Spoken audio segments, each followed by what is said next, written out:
جانتے ہو جب ہم اللہ سے رو رو کر بار بار یہ کہتے ہیں کہ یا اللہ اور کتنا صبر کروں اور کتنا صبر کرنا ہوگا مجھے، تو میری دعا کیوں نہیں سن رہا؟ تو کچھ تو جواب دے میرے رب، میں اتنا گنہگار ہوں۔ اور جانتے ہو اس دوران شیطان ہمارے دل میں اتنے وسوسے ڈال دیتا ہے کہ ایسا لگتا ہے کہ ہر جگہ اندھیرا ہوا، ہر جگہ نا امیدی چھائی ہوئی ہے کہ اے اللہ میرے ہی ساتھ ایسا کیوں کر رہا ہے، میری دعا قبول ہی نہیں ہو رہی ہے۔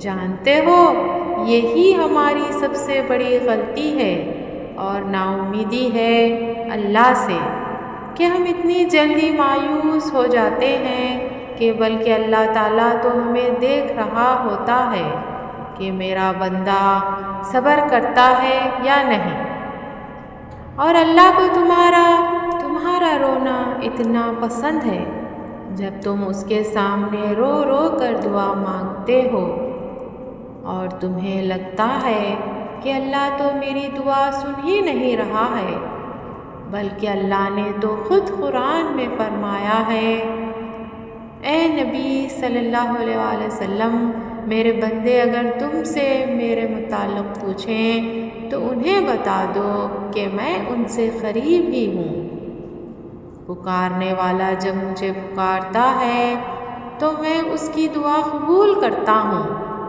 لہٰذا انہیں چاہیے کہ میرا حکم مانیں اور مجھ پر ایمان لائے تاکہ وہ ہدایت پائے۔ جانتے ہو قرآن پاک میں اللہ تعالیٰ نے صبر کا ورڈ اتنی بار واضح کیا ہے تو کوئی تو بات ہے نا۔ اللہ تعالیٰ نے قرآن پاک میں اتنی بار کہہ دیا ہے تو صبر کرو، بے شک اللہ کا وعدہ سچا ہے۔ بے شک اللہ صبر کرنے والوں کے ساتھ ہے، جو لوگ صبر سے کام لیتے ہیں ان کا ثواب انہیں بے حساب دیا جائے گا۔ صبر اور نماز سے مدد لو۔